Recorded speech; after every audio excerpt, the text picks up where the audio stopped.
পুলিশের গুলিতে একজন মারা গেছে। যেই মারা যাক সেটাও বাবা মার সন্তান, আমরা সেজন্য সত্যি দুঃখ প্রকাশ করি। রংপুরে ভিসি দোতলায় মিটিং করছে, সেখানে প্রক্টর এবং বিশ্ববিদ্যালয়ের সবাইকে নিয়ে, সেখানে আগুন দিয়েছে। গাড়িটাই তো পুড়িয়েছে, বাড়ির ভিতরে আগুন দিয়েছে। পুলিশ যখন উদ্ধার করতে গেছে পুলিশের উপরে হামলা করেছে।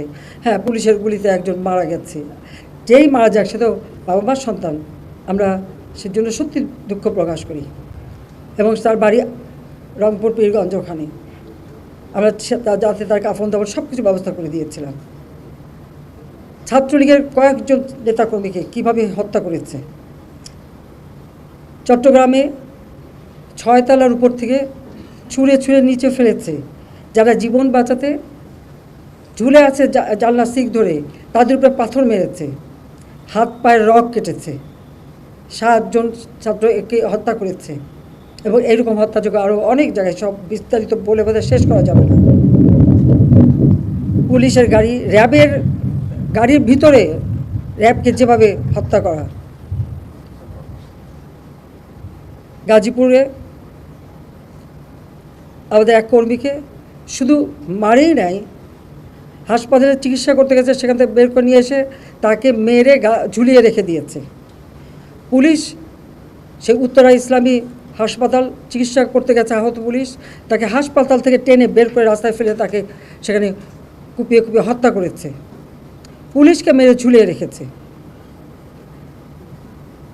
আমার মোটর কেডের যে পাইলট মোটর সাইকেল দিয়ে সব আসতো, সে ওই যাত্রাবাড়ির ওদিকেই থাকতো। ওখানে প্রত্যেক বাড়িতে বাড়িতে যে তারা খুঁজছে পুলিশের কেউ আছে কি না, আওয়ামী লীগের কেউ আছে কি না। ও যখন ওখান থেকে বের হয়ে আসছিল কাজে যাবে, তাকে সেখানে মেরে ফেলে রেখে দিয়েছিল। যখন এখানে আসে না, খোঁজ করে দেখে তার লাশ পড়ে আছে। এইভাবে একদিকে হত্যাকাণ্ড, একদিকে জ্বালাও পোড়াও। 2013, 2014, 2015 তো এই জ্বালাও পোড়া হত্যাকাণ্ড আমরা দেখেছি। আবার শুরু করলো এই 2024 সালে, যখন দেশটা এই দীর্ঘ 15টা বছর রাত দিন পরিশ্রম করে প্রতিটি প্রতিষ্ঠান তৈরি করেছি। এই প্রতিষ্ঠানগুলি কাদের জন্য? এদেশের মানুষের জন্য। তো এই প্রতিষ্ঠানগুলি তো মানুষকে সেবা দেয়, মানুষের জন্য কাজ করে, মানুষের রুটি রুচির ব্যবস্থা করে, মানুষের আয়ের পথ খুলে দিয়েছিল। সেই প্রতিষ্ঠানগুলি একে একে পুড়িয়ে ফেলা।